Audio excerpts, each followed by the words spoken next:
প্রিয় ওসমান হাদি, তোমাকে আমরা বিদায় দিতে আসি নাই এখানে। তুমি আমাদের বুকের ভেতরে আছো এবং চিরদিন বাংলাদেশ যতদিন আছে তুমি সকল বাংলাদেশির বুকের মধ্যে থাকবে। এটা কেউ সরাতে পারবে না। আমরা আজকে তোমাকে প্রিয় হাদি বিদায় দিতে আসিনি। আমরা তোমার কাছে আমরা ওয়াদা করতে এসেছি।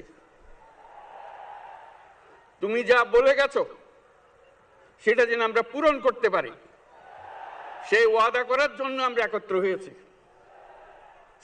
সেই ওয়াদা শুধু আমরা নয়, পুরুষানুক্রমে বাংলাদেশের সব মানুষ পূরণ করবে। সেই ওয়াদা করার জন্যই আমরা তোমার কাছে আজকে এসেছি, সবাই মিলে যে যেখানে আছি।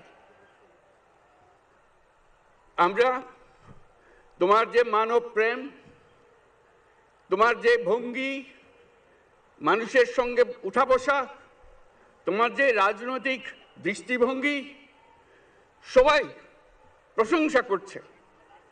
সেটা আমরা মনে প্রাণে গ্রহণ করছি, যে এটা যেন আমাদের মনে সব সময় জাগ্রত থাকে, আমরা সেটা অনুসরণ করতে পারি।